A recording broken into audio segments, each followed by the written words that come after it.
Detonate the field. Alien empires don't fear humans, they should. The first thing Grand Marshal Vorr noticed about human space was the silence,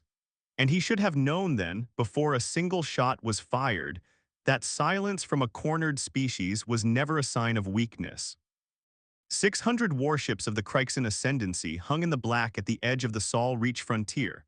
a wall of curved obsidian hulls stretching across nearly 40,000 kilometers of formation space, each one grown rather than built, their armor a living ceramic lattice that healed itself between engagements, their weapons batteries humming with the low violet resonance of graviton lances that could fold a battleship's hull in on itself like wet paper. The Ascendancy had never lost a war of conquest in 900 years, and it had never needed to because the Kryx did not fight wars of attrition. They fought wars of inevitability. You looked at 600 ships, you looked at your own 200 aging hulls patched together from 3 different shipbuilding eras, and you understood with the clean mathematical certainty the Kryx prized above all other virtues that the outcome had already been decided before the first missile left its rail. Vorr did not know, standing on the command deck of his flagship Ninth Certainty, with its bioluminescent walls pulsing gently in time with his own ship's living heartbeat, that the species waiting for him on the other side of that silence had already decided something else entirely. That they would rather burn every asset they possessed, every colony, every ship, every soldier, down to the last man standing in a vacuum-cracked hull screaming defiance into a dead radio, than let the Kryx take one more human world. Humanity's admirals had run the numbers with the same coldness the Kryx prided themselves on, and had come to a conclusion the honor-bound Ascendancy would never have permitted itself to reach. That this was not a war that could be won by fighting fair, and so it would not be fought fair at all.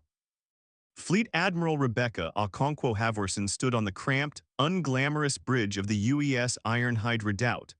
a 500-meter former mining hauler retrofitted with salvaged railgun turrets and a reactor core 2 decades past its recommended service life, and looked at the tactical plot showing 600 Kryxan hulls arrayed against her 200, and felt nothing that could be called hope. She had stopped expecting hope to be useful sometime around her 3rd campaign, when she had learned the lesson that every surviving human fleet officer eventually learned or died not learning. That against the Kryx, hope was a liability, because hope made you flinch from the calculations that actually won wars. The redoubt herself smelled of it before anything else. The particular mingled stench of recycled air pushed one cycle too many past its filter life, of scorched insulation from a reactor conduit that had been patched with epoxy and prayer 6 months earlier, of the faint, persistent copper tang that every crew member aboard had learned to associate with the medical bay 3 decks down, which had not gone a full week without at least one burn casualty since the campaign began. And beneath all of it, the low, constant hum of a reactor running well past its rated service interval, a sound the crew had stopped noticing months ago except in the rare, uneasy moments when it briefly changed pitch. The corridors were narrow, unheated in the outer sections where power had been rerouted to weapons and shielding, cold enough that crews on watch wore thermal liners under their duty uniforms and still complained, in the black humor that kept a starving, exhausted fleet functional, that they'd trade a limb for a working heater. Half the bunks in the enlisted berths were empty, not because the crew complement was overstaffed, but because the redoubt had buried, spaced, or simply lost 41 of her original crew across the preceding 18 months, and Halvorsen had made the deliberate, brutal choice not to backfill every empty rack, because there were not enough trained hands left in the fleet's replacement pool to go around, and the ships still fighting needed the living far more than the empty compartments needed filling. "Confirm numbers," she said, and her voice carried the flat, worn rasp of a woman who had not slept more than 4 hours a night in 6 months. 604 confirmed hulls, Admiral, said her tactical officer, Commander de Jong Ferris, a thin, hollow-eyed man who had lost his entire home colony to a Kryxan pacification fleet 11 years earlier and had not in all that time spoken a single word about it that wasn't strictly operational. 211 of ours, counting the 3 were still patching in the redoubt's own hangar. Their tonnage advantage is somewhere north of 8-1. Their weapons range exceeds ours by a factor of 2.3. Their point offense. The intercept rate against our current missile stock is projected at 94%. And our fleet. 200 ships that were in most cases built for a war that ended before half our current crews were born. 6 of them are actual purpose-built warships. The rest are converted haulers, mining rigs, colony transports, and one repurposed ice harvester that engineering swears can still throw a railgun slug at 9% of light. Okonkwo-Halvorsen nodded slowly, the numbers settling into her the way they always did, not as despair but as raw material, the ugly, unglamorous inputs to a calculation she had been running for 3 years and had at long last finished solving. Good, she said, and the word came out flatter and colder than any word that size had a right to sound. Then they'll never see what's actually coming. What was actually coming had a name inside the classified operational logs of the Unified Earth Defense Command, though it was a name none of the surviving crews who executed it would ever speak aloud in the presence of a chaplain. Operation Scorched Field. It was not a plan built around a decisive battle, because Okonkwo-Halvorsen had understood 3 years and 11 engagements earlier that there would never be a decisive battle against the Kryx. Not one humanity could win on the terms the Kryx insisted on fighting by. It was a plan built around the single ugliest truth of interstellar war, that a numerically inferior force cannot win a war of destruction, but it can, if it is willing to pay a horrifying enough price, win a war of exhaustion, because empires, unlike species fighting for their own survival, always have a breaking point where the cost of victory stops being worth the value of what they're conquering. The Kryxan Ascendancy's advance into the Sol Reach had been, up to this point, a campaign of textbook honorable efficiency. Grand Marshal Vorr's forces had taken 4 human colony systems in the preceding 18 months, and in every single engagement, the Ascendancy's Codex of Measured Conquest, the ancient military doctrine that governed every Kryxan campaign for the better part of a millennium, had been observed with a rigor that bordered on religious devotion. Warning broadcasts were issued before bombardment. Civilian evacuation windows were honored, sometimes at real tactical cost to the Ascendancy's own timetables, because the Codex held that a conquered population's productive value to the Ascendancy's tribute economy was worth vastly more than the marginal military advantage of denying them an evacuation. Surrendered human garrisons were not executed. Captured ships were salvaged, their crews interned rather than destroyed, because the Codex considered wanton destruction of a defeated enemy an inefficiency at best and a moral failing at worst. Vorr was, by the standards of his own culture and by any honest accounting of the Ascendancy's long history of conquest, not a cruel man. He was a soldier who fought within rules his species had refined over 9 centuries specifically to make interstellar war survivable, sustainable, and, in the strange, alien calculus of Kryxan military philosophy, humane. He had no framework at all for an enemy who had already decided the rules did not apply,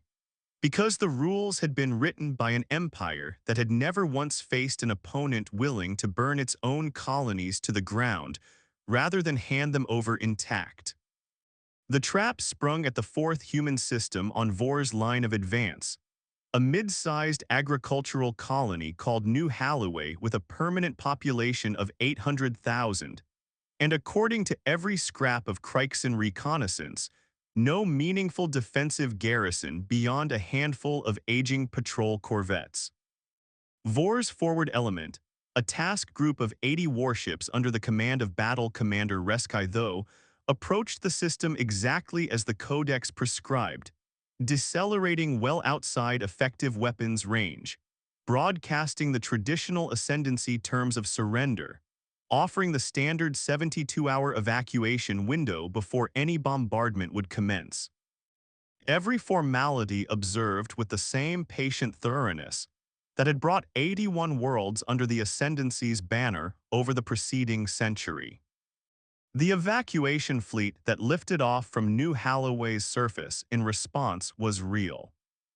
200,000 civilians, genuine terrified families packed into whatever transport hulls the colony could scrape together, streamed upward into the dark exactly as Kryxan sensors expected them to, and Battle Commander, though, observing the traditional courtesies of the Codex, ordered his task group to hold position and permit the evacuation to proceed unmolested, precisely as 9 centuries of honorable precedent demanded. What those sensors did not detect, because human engineers had spent 8 months burying them in the asteroid debris field that had orbited New Halloway's outer system since B. After the colony was founded, were the 412 modified fusion warheads that human ordnance teams had seeded through that debris field, each one wired into a dormant passive sensor net that had been waiting, patient, and silent, for exactly the moment when 80 Kryxan warships would be sitting still, decelerated, formation-locked, observing the evacuation with the serene confidence of a fleet that had never once needed to imagine an enemy would attack during a humanitarian pause. The detonation, when it came, was not a single explosion but a cascading wave, mine after mine cooking off in a chain reaction engineered specifically to catch a formation-locked fleet at the exact range where evasive maneuvering would do the least good. Because ships holding position for an honored evacuation window do not have their engines spun up for hard burns. 11 Kryxan warships died in the first 4 seconds, their living ceramic hulls, grown to withstand conventional graviton and kinetic strikes, simply unable to dissipate the raw thermal and radiation flux of 40-plus fusion detonations occurring within a few hundred kilometers of their positions. 19 more took crippling damage, their self-healing armor lattices cooking and cracking under sustained radiation exposure faster than their biological repair processes could compensate. And in the chaos of that first strike, while Kryxan damage control and point defense systems were still trying to process the scale of what had just happened, the human evacuation fleet revealed what it had actually been carrying. Not 200,000 civilians, because New Halloway's real population had been quietly evacuated through a different unannounced vector 11 days earlier, but 240 converted cargo haulers, gutted of everything except a jury-rigged railgun mount, a skeleton crew of volunteers who had known exactly what kind of mission they were signing for, and enough reactor overcharge capacity to accelerate the entire hull directly into the heart of the wounded Kryxan formation. They did not fire missiles, they did not need to. Commander Halvorsen's tactical planners had run the numbers on relativistic kinetic strikes years earlier and reached a conclusion the Kryx, bound by the Codex's aesthetic preference for clean energy and directed energy weapons, had never seriously modeled against.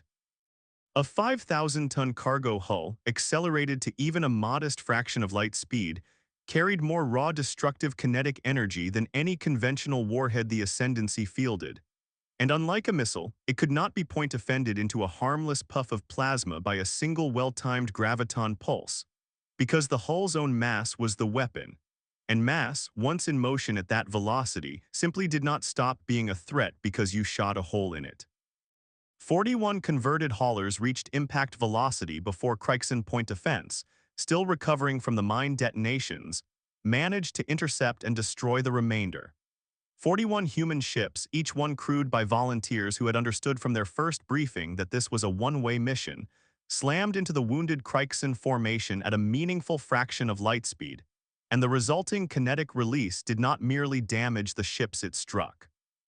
It erased them, converting hull, crew, and cargo alike into an expanding cloud of superheated plasma and debris that tore through adjacent formations in a secondary wave of destruction that Kryxan damage assessment would later describe, in the sterile language of an after-action report, as catastrophic and total.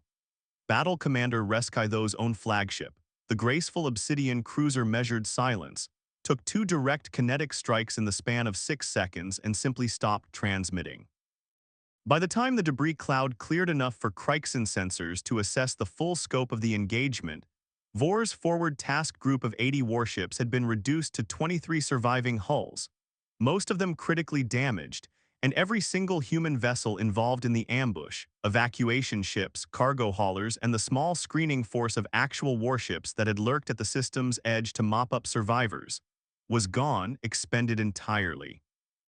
Along with every crew member who had volunteered to fly them. It was not a victory in any sense the Ascendancy's codex had a category for. It was an atrocity dressed in the clothing of a battle, and Vorr, receiving the reports 2 days later aboard the Ninth Certainty, felt something he had not felt in 4 decades of honorable service to the Ascendancy. A cold, crawling dread that had nothing to do with the tactical loss and everything to do with the question the loss forced him, for the first time, to actually ask himself. What kind of enemy sacrifices its own civilians' evacuation convoy as camouflage for a kamikaze strike? What kind of enemy is willing to do that? He did not yet understand TH. At Halvorsen had asked herself a version of that same question 3 years earlier, standing over the classified planning documents for Operation Scorched Field, and had answered it in the only way she believed gave humanity any chance at all. An enemy who has already accepted that losing this war means extinction, and who has therefore decided that there is no atrocity too large to commit in service of not losing it. By the time the debris cloud cleared enough for Kryxan sensors to assess the full scope of the engagement, Vorr's forward task group of 80 warships had been reduced to 23 surviving hulls, most of them critically damaged, and every single human vessel involved in the ambush, evacuation ships, cargo haulers, and the small screening force of actual warships that had lurked at the system's edge to mop up survivors, was gone, expended entirely. Along with every crew member who had volunteered to fly them.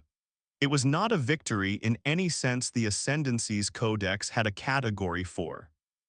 It was an atrocity dressed in the clothing of a battle, and Vorr, receiving the reports 2 days later aboard the Ninth Certainty, felt something he had not felt in 4 decades of honorable service to the Ascendancy. A cold, crawling dread that had nothing to do with the tactical loss and everything to do with the question the loss forced him, for the first time, to actually ask himself. What kind of enemy sacrifices its own civilians' evacuation convoy as camouflage for a kamikaze strike? What kind of enemy is willing to do that? Back at Fleet Command, buried 300 meters beneath the surface of a colony world the Ascendancy had not yet reached,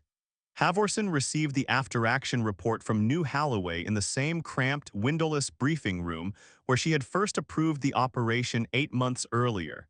and she read the casualty manifest twice before she allowed herself to set it down. 240 crews. Every one of them volunteers, every one of them briefed in full in writing, with a signature required from each individual confirming they understood the mission profile offered no survival scenario. And every one of them had signed anyway, because by the time Operation Scorched Field's first phase went active, there was not a serving member of humanity's fleet who did not already understand, in the specific, unsentimental way soldiers understand things after watching enough of the war unfold, exactly what kind of fight they were actually in. She had personally reviewed each volunteer's file. She had personally signed the authorization that sent them to their deaths. And she had done it without flinching, because she had run the arithmetic 1,000 times before New Halloway, and it always came out the same way. 240 lives spent now deliberately with full knowledge and consent against the alternative of losing the entire war and every life it contained was not a hard calculation, however much it cost her personally to make it. Her aide, a young lieutenant named Foster who had not yet learned to keep his face as still as hers, asked her once, in the exhausted quiet after the New Halloway reports came in, how she managed to keep signing orders like that without it destroying her. She had considered the question for a long moment before answering because she owed him and everyone else still serving under her an honest answer rather than a comfortable one. "It is destroying me," she said. "It destroys a little more of me every single time. But I would rather be destroyed by the weight of what this war requires than be the reason we lost it because I flinched from doing what needed doing. There will be time to grieve properly when this is over, Lieutenant, if any of us live to do it. Right now, there's only time to win. The war that followed knew Halloway bore almost no resemblance to the war that had preceded it, and Vorr, watching his campaign timetable collapse under the weight of losses the Codex had never trained him to absorb, began to understand that he was no longer fighting a defensive garrison trying to survive his advance. He was fighting an opponent who had made a calculated decision to treat every subsequent engagement as an opportunity for a trade that favored the side willing to pay a higher price. And Halvorsen's forces, grim and worn and running desperately short on everything except resolve, kept finding new and uglier ways to make that trade. The war ground on, and it ground down both sides in ways the Ascendancy's long, comfortable history of efficient conquest had never prepared its officer corps to endure. Kryxan losses, which had averaged a handful of ships per engagement across the Ascendancy's preceding century of expansion, began to climb into the dozens. Then the scores with every human engagement because Halvorsen's doctrine refined engagement by engagement into something her own surviving officers had begun calling. Any real affection, the Halvorsen Calculus was built entirely around a single ruthless principle. Identify the trade that costs the Kryx the most relative to what it costs humanity, and take it regardless of how monstrous it looked on paper, because humanity did not have the luxury of fighting a war that looked good on paper. It only had the luxury, increasingly grim and narrow, of fighting a war it might actually survive. Nowhere was that calculus more brutally applied than at the Perdition Reach, a scattering of 6 barely habitable mining outposts that human strategic planners had, months earlier, quietly written off as indefensible in any conventional sense,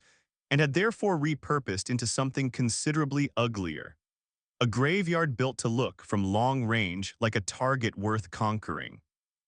Vorr's logistics chief, a methodical officer named Fleet Provisioner Shakes Ohm, had identified the outposts as a tempting waypoint for resupply, close enough to the advancing front to shorten his increasingly strained supply lines by nearly 2 weeks of transit time, and the Ascendancy's forward elements moved to seize them with the same confident procedural efficiency that had carried the Codex through 9 centuries of conquest.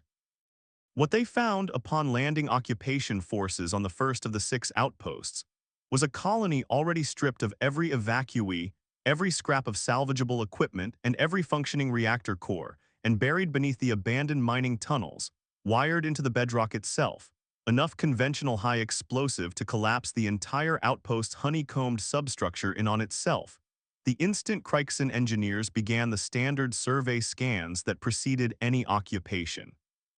640 Kryxan ground troops died in the first outpost alone, buried alive under 100 meters of collapsing rock in the span of 11 seconds, and the 5 outposts that followed yielded nearly identical results, each one a hollowed-out trap disguised as a strategic prize, until Kryxan occupation forces, battered and increasingly paranoid, began refusing to make planetfall on any human world without first subjecting it to a full orbital bombardment regardless of whether resistance had been detected. A violation of the Codex's evacuation protocols so fundamental that it required direct authorization from Vorr's own War Council, granted only after the 4th outpost's death toll made the alternative unthinkable. It was, Halvorsen understood, when the intelligence reports on the shift in Kryxan bombardment doctrine reached her desk aboard the Redoubt, exactly the outcome she had been engineering from the start, though it brought her no satisfaction to see it confirmed. An enemy who bombards first and asks questions never was an enemy who could no longer honor the very codex that had made the Ascendancy's conquests, up to this point, comparatively bloodless and sustainable.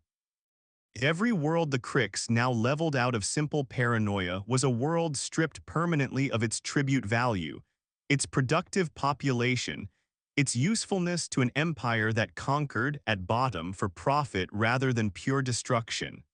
She was not merely killing Kryxan soldiers. She was making the entire war economically ruinous for an empire that had never before been forced to fight one that way. And she signed off on the after-action report from Perdition Reach with the same grim, unblinking arithmetic she brought to every decision the war demanded of her, because she had long since stopped pretending, even to herself, that there was a version of victory available to humanity that did not require becoming the kind of enemy no honorable codex had ever prepared for. Vorr, for his part, began keeping a private tally of something his own culture had no formal doctrine for measuring. The psychological toll the campaign was taking on crews who had joined the Ascendancy's military expecting the clean, procedural conquests their entire service history had trained them to expect. His flagship's medical officer reported, with mounting concern, a rise in what she termed operational despondency among surviving crews rotated back from the front soldiers who had watched entire companies vanish into deliberately collapsed mine shafts, who had begun against every tenet of the Codex, refusing orders to make planetfall on worlds that showed no visible resistance, because the lesson the campaign had taught them, engagement after engagement, was that visible resistance was never the thing that killed you. It was always the thing you hadn't seen coming. At the Cassandra asteroid belt, Kryxan supply convoys running fuel and munitions forward to Vorr's advancing fleet began disappearing into ambushes that used no exotic weaponry at all. Simply patient, dug-in railgun emplacements bolted to hollowed-out asteroids that had been drifting, cold, and dark, along the convoy's projected transit lanes for months, their crews living in cramped, ezzing shelters buried under meters of rock, breathing recycled air scrubbed by machinery 3 decades old, waiting in total silence for the exact transit window human intelligence had calculated from painstakingly gathered signals traffic.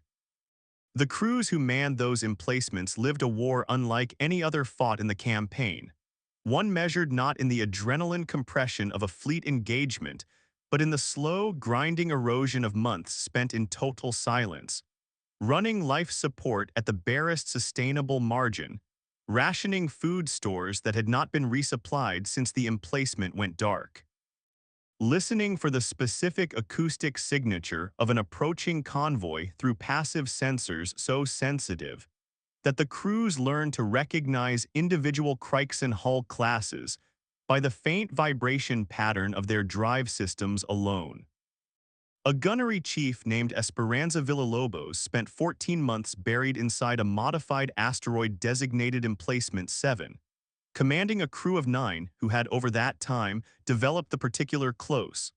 wordless understanding of people who have shared a coffin-sized living space for longer than any training simulation had ever prepared them for, and who had fired on 11 separate Kryxan convoys in that time. Each engagement lasting less than 90 seconds before the emplacement's crew sealed back into total silence and waited, sometimes for weeks, for the next transit window. When Emplacement 7 finally went dark for good, its air scrubbers failing faster than the crew's meager spare parts inventory could repair them, Villalobos ordered her crew into the last working escape pod and stayed behind alone at the firing console to loose one final salvo at a passing convoy before the asteroid's own oxygen reserve ran out. A decision her own written log recovered months later by a salvage team, described in 4 flat, unsentimental sentences that would later be read aloud, without embellishment, at a memorial service attended by every surviving member of her original crew. When Kryxan supply masters began reporting with mounting alarm that the Ascendancy's advance was consuming fuel and munitions at a rate that outpaced replenishment by a widening margin every month, because every convoy that made it through now required an escort large enough to have qualified 18 months earlier. As an independent battle fleet, Vorr found himself, for the first time in his long career, having to explain to his own war council why a campaign that had begun with such overwhelming numerical superiority was now bleeding resources faster than the conquered territory could ever hope to repay. At the shipyards of Threnody Station, a human industrial world that Vorr's intelligence assessed correctly as strategically vital to sustaining humanity's already thin fleet reserves, Halvorsen made the decision that would come to define, more than any other single choice in the entire war, exactly how far she was willing to go. When Kryxan reconnaissance confirmed that a follow-on invasion force was 3 weeks from arriving to seize the station intact,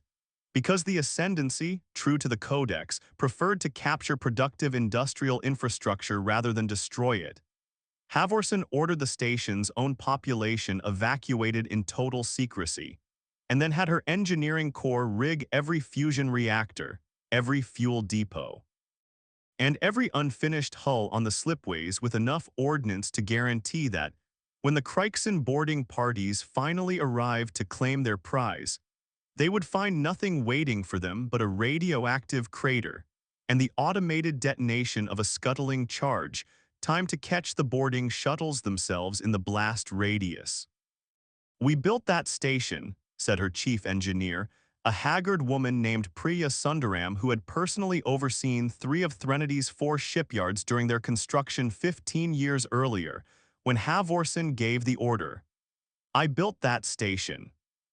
"I know," Halvorsen said, and there was no comfort in her voice, no attempt to soften what she was asking, because she had learned 3 years into this war that false comfort was its own kind of cruelty. "And in 3 weeks it becomes a Kryxan shipyard building warships to kill our people, or it becomes rubble that costs them a company of Marines and a hole in their timetable they can't afford. Those are the only 2 futures on the table, Priya. I need you to make sure it's the second one." Sundaram rigged the charges herself, working 18-hour shifts for 9 straight days, moving through the same slipways and gantries she had once walked as a young engineer, watching her first hull take shape, now threading detonation cord through fuel lines and reactor housings with the grim methodical precision of someone performing an autopsy on a body that was, against every instinct she possessed, still breathing. She did not sleep more than 3 hours a night during those 9 days, and on the final night, standing alone in the observation gallery of the station's largest slipway, looking out at the half-finished hull of a destroyer that would now never be completed, she allowed herself, for exactly 4 minutes by the gallery's chronometer, to weep before wiping her face, checking her charges one final time, and boarding the last evacuation shuttle off the station she had spent 15 years of her life building. When the Kryxan boarding force finally descended on what its own intelligence still believed was an intact, capturable industrial world, the resulting detonation vaporized 4 assault carriers, killed over 6,000 Kryxan Marines, and rendered the entire system's productive capacity a lifeless, irradiated husk that would take decades to reclaim. The blast was visible, according to the sensor logs later recovered from a damaged Kryxan scout ship that survived at the system's edge, as a second sun blooming briefly against the dark before fading into a slow, spreading cloud of radioactive debris that would render Threnodi's orbital space uninhabitable for a generation. Sundaram, watching the detonation confirmation come through on the evacuation shuttle's sensor feed, said nothing at all, and nobody aboard tried to make her. Vorr, receiving that report aboard the Ninth Certainty, stood in silence for a long time afterward, and when he finally spoke, it was not to his tactical staff but to his own private log, a recording he would later be required to submit in full to the Ascendancy's War Council. "They are destroying their own infrastructure," he said, "faster than we can capture it. They are killing their own people in numbers that would be considered unconscionable atrocities under our own codex, and they are doing it deliberately, calmly, as a matter of settled strategy rather than desperate improvisation. I begin to understand that we are not fighting a weaker civilization that will eventually recognize the futility of resistance. We are fighting a civilization that has already decided futility is irrelevant, because they intend to make victory cost us more than we are willing to pay, regardless of what it costs them." The war ground on, and it ground down both sides in ways the Ascendancy's long, comfortable history of efficient conquest had never prepared its officer corps to endure. Kryxan losses, which had averaged a handful of ships per engagement across the Ascendancy's preceding century of expansion, began to climb into the dozens. Then the scores with every human engagement, because Halvorsen's doctrine refined engagement by engagement into something her own surviving officers had begun calling, without any real affection, the Halvorsen Calculus, was built entirely around a single ruthless principle. Identify the trade that costs the Kryx the most relative to what it costs humanity, and take it, regardless of how monstrous it looked on paper, because humanity did not have the luxury of fighting a war that looked good on paper. It only had the luxury, increasingly grim and narrow, of fighting a war it might actually survive. Aboard the Ironhide Redoubt, in the cramped, freezing crew berths that had once hauled ore rather than sailors, Petty Officer Second Class Miguel Aranda spent the long transit weeks between engagements doing the unglamorous, backbreaking work that kept humanity's patchwork fleet functioning at all. Patching radiation-cracked hull plating with salvaged composite that never quite matched the original alloy, coaxing another few months of service out of a railgun coil assembly that had been condemned for replacement 2 campaigns earlier, rationing water reclaimed from a scrubber system running at 60% efficiency, because the parts to fix it properly had not been manufactured anywhere in human space for over a year. He had joined the fleet 19 months earlier as a fresh recruit from a farming community on Mars that no longer existed, glassed flat in the opening weeks of the Kryxan invasion. And he had learned in that time the specific, grinding exhaustion of serving aboard a ship that everyone aboard understood, without needing to say it aloud, was one bad engagement away from becoming another name on a memorial wall. "You ever think about what happens if we win?" he asked one of the senior engineering ratings, a woman named Chidinma Okafor who had served on 3 different ships that had each, in turn, been destroyed out from under her, and who had survived each loss through a combination of luck and the particular stubbornness that seemed to run through every human who had chosen to keep fighting this war rather than simply waiting to die in it. "No," Okafor said, not unkindly, tightening a bolt on a coolant manifold that hissed faintly with a leak neither of them had time to properly fix. "I think about what happens if we don't. That's the only math that matters right now." It was, in its small, unremarkable way, exactly same math Halvorsen was running on a far larger scale, and it was the same math that drove the war's grinding middle years toward the campaign's decisive turning point at the Threshold Belt, a sprawling debris field marking the border between human space and the systems the Kryx had already conquered, where Halvorsen finally gathered what remained of her patchwork fleet, 130 ships now, after 3 years of losses that had cost her 70 hulls, and by her own private estimate, close to 40,000 human lives, to make a stand against Vorr's main battle fleet, which had itself been ground down by 3 years of ambushes, sabotage, and supply line strangulation from 600 ships to just under 390. The engagement at the Threshold Belt was not, by any conventional standard, a clean human victory. It was a brutal, grinding, slugging match fought at close range through a debris field that neutralized much of the Kryx's superior weapons envelope, and it cost Halvorsen's already threadbare fleet another 60 ships in 11 hours of continuous, merciless combat that left both sides' formations reduced to shattered, drifting wrecks lit by the slow, strobing glow of dying reactor cores. Halvorsen had chosen the ground deliberately, the way a cornered animal chooses the narrowest part of a den to make its stand.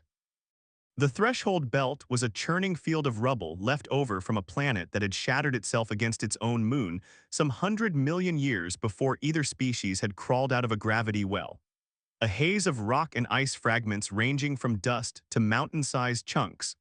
spread across a volume of space large enough to swallow every warship either fleet possessed, and still leave room to lose them from each other's sensors. The Kryx's graviton lances, capable of reaching out across hundreds of thousands of kilometers of open vacuum, and folding a hull in on itself before a target ship's crew even registered the firing flash,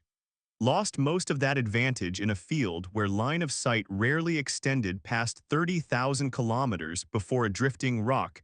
the size of a cathedral, blocked the shot entirely. It forced the fight down to knife range, ship against ship, and knife range was the only kind of fight Halvorsen's aging, patchwork hulls had any chance of winning. The human destroyer Antietam took a graviton lance strike amidships that folded her hull in on itself like a crushed can, killing 211 crew in the space of a heartbeat, the entire midship section imploding inward with a violence that left nothing recognizable as a ship behind. Only a compacted lump of alloy and frozen atmosphere tumbling silently through the debris field, trailing a thin ribbon of freezing water vapor that had moments before been the air 200 people were breathing. Her sister ship, the Gettysburg, spent the following 40 minutes venting atmosphere through a hull breach 3 decks wide. Her damage control teams working in vacuum suits through compartments where the emergency bulkheads had failed to seal in time, dragging the burned and the freezing and the dying toward whatever pressurized compartment still held air, while her captain, a broad-shouldered veteran named Okonkwo-Halvorsen, who had served aboard 4 ships that had each in turn been destroyed beneath him, kept the Gettysburg's remaining railgun batteries firing continuously into the melee, because he had long since decided that a dying ship that stopped shooting back was simply a ship that had chosen to die for nothing. The converted hauler Second Chance, one of the last surviving veterans of the new Halloway Ambush's screening element, spent the final 40 minutes of her existence drifting, engines dead, life support failing, her surviving crew venting her remaining fuel reserves through a jury-rigged thruster to nudge her wreck directly into the path of an oncoming Kryxan cruiser, because her captain, with nothing left to lose and every system aboard failing, had decided that even a dying ship could still be a weapon if you were willing to use it as one. The impact, when it finally came, was almost gentle by the standards of the battle raging around it. A slow, grinding collision at barely a few hundred meters per second, rather than the relativistic violence of the new Halloway kamikaze runs. But the Second Chance's hull, packed deliberately with every remaining round of ordnance her magazines still held, detonated on impact with enough force to tear the Kryxan cruiser's forward third clean away from the rest of her hull. And the 2 wrecks drifted apart afterward, locked in a slow, tumbling embrace, trailing debris and frozen atmosphere in a wide, glittering arc across the battle's churned and burning wake. Aboard the Ironhide Redoubt, the fighting had a texture that no tactical briefing could ever fully capture in advance. The sudden, gut-dropping lurch as the ship's ancient inertial dampeners struggled to compensate for a hard evasive burn, the way the lights flickered and died along entire sections of corridor every time a near-miss overloaded a shield capacitor bank, the distant, muffled thump of secondary explosions rippling through the hull like a heartbeat gone arrhythmic, the constant grinding groan of stressed bulkheads that every crew member aboard had long since learned to distinguish from the specific higher-pitched shriek that meant a hull breach was imminent rather than merely threatened. Miguel Aranda spent most of the battle in the aft engineering spaces, chest-deep in a coolant conduit access hatch, wrestling a leaking radiator line back into some semblance of function while the deck bucked and groaned around him, and the ship's damage control channel filled with a steady, grim litany of casualty reports from every deck. He would remember afterward not the fear, which had burned itself out somewhere in the first hour and left only a kind of hollow, mechanical focus, but the smell, ozone, and scorched metal, and underneath it, the copper tang that meant someone nearby had not made it to the medical bay in time. Commander Ferris, watching the tactical plot from the Redoubt's cramped bridge, called out target priorities in the same flat, hollow voice he had used for every engagement of the war, directing the fleet's remaining railgun batteries toward the specific structural weak points his intelligence teams had spent 3 years cataloging from captured wreckage and defector testimony. A reactor shielding seam here, an armor plating junction there, the same patient grinding work of exploitation that had defined every human engagement since New Halloway, because Halvorsen's fleet had never possessed the raw firepower to simply overwhelm a Kryxan hull through brute force, and had instead built its entire warfighting doctrine around the unglamorous, meticulous business of finding the one place a shot actually mattered, and putting everything they had into hitting it there. He had not slept in over 30 hours by the time the 8th hour of the battle arrived, and his voice by then had thinned to something barely above a whisper, but he did not stop calling targets because he had learned across 3 years and 11 engagements that the moment a tactical officer stopped working the problem was the moment good crews started dying for nothing, and he was not prepared to let that happen on his watch, not after everything it had already cost to get this far. By the 8th hour of the engagement, the threshold belt itself had become almost unrecognizable. The drifting rubble field now threaded through with the tumbling wreckage of dozens of destroyed warships from both fleets, hulls torn open and gutted, trailing frozen atmosphere and cargo, and in the worst and most silent cases, the bodies of crew who had not made it to an evacuation pod in time. The debris density grew thick enough that both fleets' point defense systems, already strained past their design limits by the sheer duration of continuous combat, began registering false positives from tumbling hull fragments indistinguishable, at a glance, from incoming ordnance. And more than one ship on both sides took damage from friendly point defense fire loosed at a threat that turned out to be nothing more than a spinning chunk of a dead ship's hull plating.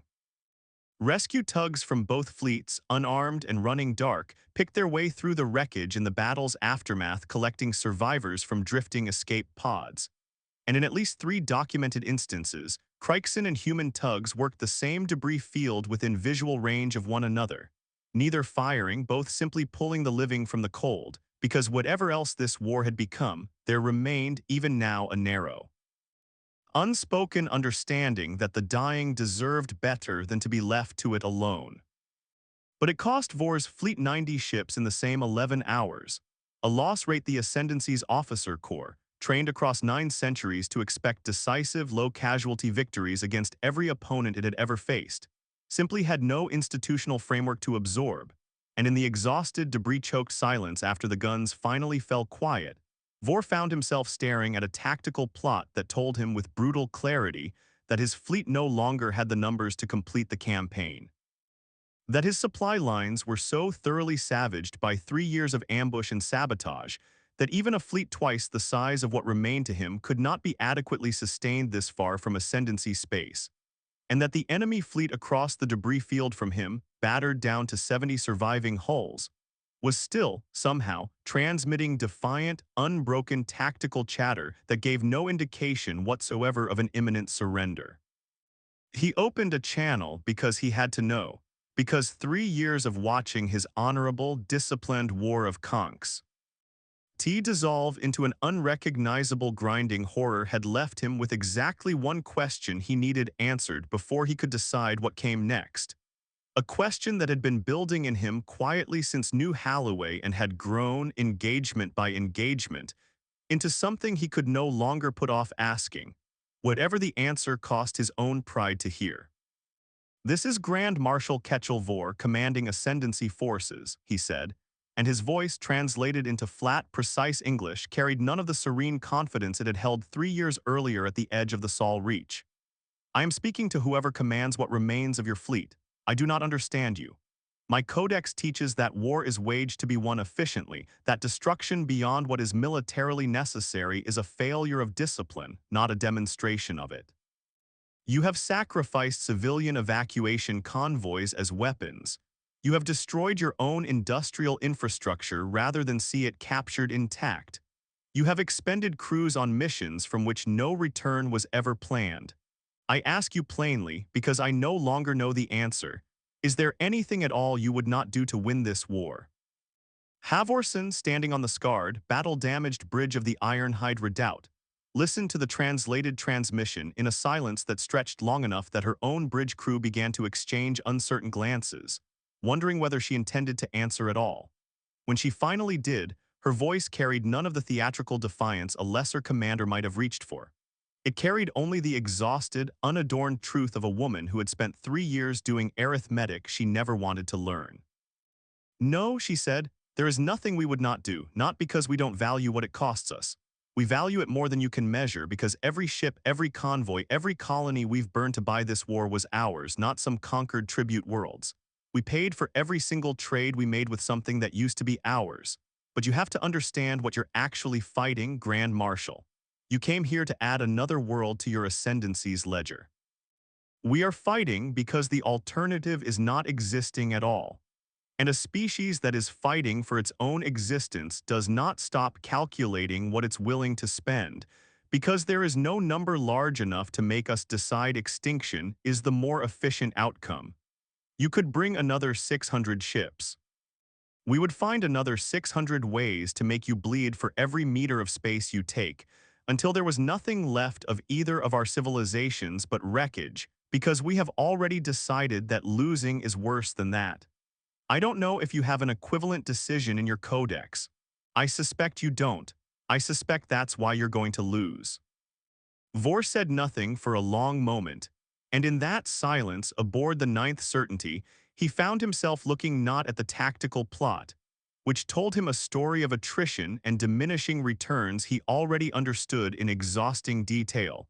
but at the memory of every report that had crossed his desk in the preceding 3 years. The volunteer crews who had flown their own ships into a kill zone with no expectation of surviving it, the engineer who had scuttled her own life's work rather than let it fall into his hands intact, the drifting wreck of a dying destroyer that had spent its very last reserves of fuel nudging itself into the path of one of his cruisers, because its captain had refused to let even a dead ship stop being a threat. The gunnery chief who had stayed behind alone in a dying asteroid to fire one last shot into the dark. He understood, with the cold, complete clarity of a man finally seeing the actual shape of the war he had been fighting rather than the war his codex had trained him to expect, that he was not facing a numerically inferior enemy who could eventually be worn down into submission. He was facing an enemy who had already calculated, with a coldness that made his own species' celebrated discipline look almost sentimental by comparison, exactly how much of themselves they were willing to destroy in order to make sure his empire never had anything worth keeping even if it somehow, eventually, won. It was not, he realized with a shudder his centuries of discipline could not entirely suppress, a war his people could ever have been trained to fight, because it required a willingness to lose everything that the Codex, in 900 years of careful, honorable conquest, had never once needed to ask of anyone. "Your fleet numbers 70 hulls," he said quietly. "Mine numbers 300. By every measure my codex teaches me to value, I have not lost this battle." "No," Halvorsen agreed. "You haven't lost the battle. You're going to lose the war, though, because you're going to go home and report to your war council that it cost you 310 ships and God knows how many lives to grind. Down 200 obsolete human hulls, and that even after all of that, we were still shooting back with everything we had left, and that the next system you try to take will cost you just as much, and the one after that, and the one after that, until your Ascendancy's own war council looks at the ledger and decides that whatever tribute value human space represents, it isn't worth what it's going to keep costing you to hold it. That's not a battlefield calculation, Grand Marshal. That's an economic one, and you already know we're winning it, because we started this war accepting a cost your codex never trained you to imagine paying. And every single engagement since has just been you catching up to that math one dead ship at a time. The formal surrender came 6 days later, transmitted not from Vorr's flagship but from the Ascendancy's War Council itself. A delegation that arrived not with the ceremonial pageantry the Kryx typically reserved for concluding a century of successful conquest, but with the terse, business-like efficiency of an empire that had run its own numbers, and reached the same brutal conclusion Halvorsen had already reached for them. The Ascendancy's formal withdrawal from the Sol Reach frontier was, in the sanitized language of the treaty document that followed, described as a strategic reassessment of tribute cost efficiency relative to projected resistance intensity. But Vorr, standing beside the delegation as the treaty was signed, understood the plainer truth underneath the diplomatic phrasing, and made sure in his own private log that the truth was recorded honestly. Whatever the Ascendancy's official history eventually chose to say about it. We did not lose because humanity's ships were better than ours, or their numbers greater, he dictated, watching through a viewport as the last Ascendancy warships began their long withdrawal from the shattered, debris-choked space of the Threshold Belt. We lost because we discovered, 3 years and hundreds of ships too late, that we were fighting a species willing to burn every world, every fleet, every life it possessed rather than surrender one more meter of ground. and that no codex built around the assumption of a rational, self-preserving opponent has any answer for an enemy who has calmly, deliberately, decided that its own survival is worth more than its own continued existence in any recognizable form. We came expecting to conquer a weaker people. We are leaving having learned that the most dangerous enemy in the galaxy is not the one with the greater fleet, or the more advanced weapon, or the more disciplined doctrine. It is the one who has already decided there is no price too high to pay, because a species that has made peace with paying any price is a species that can never truly be defeated, only at ruinous cost, temporarily delayed. I recommend, in the strongest terms my rank permits, that the Ascendancy never again mistake humanity's silence for weakness, because it was never weakness. It was arithmetic, and they had already finished the equation long before we arrived to ask them to solve it. Fleet Admiral Rebecca Okonkwo-Halvorsen stood on the scarred bridge of the Ironhide Redoubt as the last Kryxan warship folded into faster-than-light transit and vanished from her tactical plot, and allowed herself, for the first time in 3 years, the small, grim luxury of feeling something other than the cold arithmetic that had carried her through every engagement since New Halloway. She did not feel triumph. She had spent too many years watching the numbers on her own casualty reports climb, had signed too many letters to families who would never get a body to bury, had ordered too many good crews into missions that were, by any honest accounting, a kind of institutionalized sacrifice, to feel anything as clean and uncomplicated as triumph. What she felt, standing on a bridge held together by salvage and stubbornness, surrounded by a fleet reduced to a fraction of what had first faced the Kryxan advance 3 years earlier, was something closer to a grim, exhausted relief, the particular relief of a person who has spent years carrying a weight they were not certain they would be able to set down, and who has finally, against every reasonable expectation, been allowed to. If only for as long as the peace held and the ledger of what it had cost stayed closed. "Signal fleet-wide," she said quietly, and her voice, worn thin by 3 years of war, carried nonetheless to every surviving ship in her shattered, victorious fleet. "Tell them it's over. Tell them we're going home." She said it again to herself quietly after the channel closed, testing the shape of the words in her own mouth because some part of her had genuinely begun to doubt, somewhere around the 2nd year of the campaign, that she would ever get to say them at all. Petty Officer Aranda, standing in the redoubt's cramped, radiation-scarred engineering bay beside Chidinma Akafer, listened to the fleet-wide broadcast in a silence that neither of them tried to fill with words, because there were no words adequate to 3 years of grinding, brutal war finally, improbably, coming to an end. He thought, in the quiet that followed, of the farming community on Mars that no longer existed, of the friends he had made and buried across 3 campaigns, of the particular bone-deep exhaustion of a species that had been asked to become something harder and colder than it had ever wanted to be in order to survive an enemy that had underestimated it from the very first day of the invasion. He thought, too, of what Halvorsen had said to the Kryxan commander in that final transmission, words that had already begun circulating through the fleet's informal channels in the hours since, passed from crew to crew with the particular reverence humans reserve for the things that are true and terrible in equal measure, repeated in mess halls and cramped berths across every surviving hull in the fleet,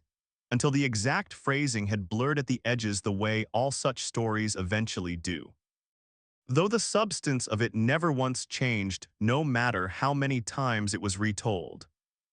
That there was nothing they would not do to win, and that the willingness to pay any price, however monstrous, was not a weakness the Kryx could exploit but the single most dangerous weapon humanity possessed, more dangerous than any railgun or fusion mine or kamikaze convoy, because it meant that whatever the galaxy sent against them next, humanity had already decided, with cold and total clarity, exactly how much of itself it was prepared to burn down rather than lose. "You think they'll come back?" Aranda asked quietly, his voice barely carrying over the low, steady hum of the coolant pump he had finally, after 3 years of practice, coaxed back into something resembling proper function. Akafer considered the question for a long moment, tightening the last bolt on the coolant manifold she had been nursing along for 3 straight years of war, patched and repatched so many times that barely any of its original components remained, and shook her head slowly. "No," she said. "I think whatever's out there now knows the math. I think that's worse for them than if we'd won pretty. Because a species that fights fair you can beat eventually if you're patient and strong enough. But a species that's already decided it'll burn the whole galaxy down before it loses, you don't beat that. You just hope you never have to find out how far it's actually willing to go, and pray you're never the one standing in the way when it does." Word of the Kryxan withdrawal spread slowly through what remained of human space in the weeks that followed. First through official channels, terse and understated, and then through the informal, unstoppable current of stories that soldiers and survivors tell each other in the long, quiet aftermath of a war they were never supposed to win. On worlds that had spent 3 years under strict rationing and blackout protocols, people emerged into streets that had not seen unshielded lighting after dark in longer than some children could remember, and stood looking up at a sky that no longer carried the threat of an incoming bombardment fleet. Uncertain at first how to process the sudden absence of a fear that had become as constant and unremarkable as gravity. Memorial walls, hastily erected in colony squares and naval yards across the surviving stretch of human space, grew longer in the weeks after the ceasefire rather than shorter, as families finally received the confirmed casualty notices that the war's chaotic final year had delayed. Each name another small, permanent testament to exactly what the Halvorsen Calculus had actually cost to execute. The Ascendancy's formal historical record would, in time, describe the Sol Reach campaign as a limited strategic engagement concluded through negotiated withdrawal, the kind of bloodless bureaucratic language empires use to bury the memory of a defeat too costly to admit outright. But among the surviving officers of the Kryxan War Council, and among every Ascendancy commander who studied the campaign in the decades that followed, a different, quieter understanding took root, one that would shape Kryxan military doctrine for a generation. That somewhere at the edge of a small, unremarkable stretch of frontier space, an empire that had never lost a war of conquest in 900 years had finally met an enemy who was willing to lose everything rather than lose, and had learned, at a cost of hundreds of ships and tens of thousands of lives, that there was no doctrine, no codex, no accumulated wisdom of 9 centuries of efficient warfare that could account for an opponent who had already decided the price of survival was not a number they were interested in negotiating. Grand Marshal Vorr did not return to a hero's reception. He returned instead to a CL.O session of the War Council that lasted 11 days, in which every decision of the campaign was picked apart with the same cold, procedural thoroughness the Codex demanded of every failure. And at the end of it, he was quietly relieved of active command and reassigned to an advisory post studying what the Council's own internal memoranda began in the years that followed to refer to only as the human variable, a body of doctrine built entirely around the uncomfortable, unresolved question of how an empire that measured its own conduct by honor and efficiency was supposed to plan for an opponent who had already decided both were luxuries it could not afford. Vorr spent the remaining years of his career on that advisory board, and he never once, in all that time, recommended that the Ascendancy attempt to test that question again. Humanity had not won the war at the Sol Reach frontier by being stronger, or smarter, or better armed than the empire that had come to conquer it. It had won by being willing to become something the Kryx, for all their advanced technology and disciplined honor, had never once had to become themselves. An enemy with nothing left to lose and therefore nothing left to fear, and an entire galaxy of empires who had never fought humanity yet would, in the years that followed, learn to be very, very careful about ever giving them a reason to.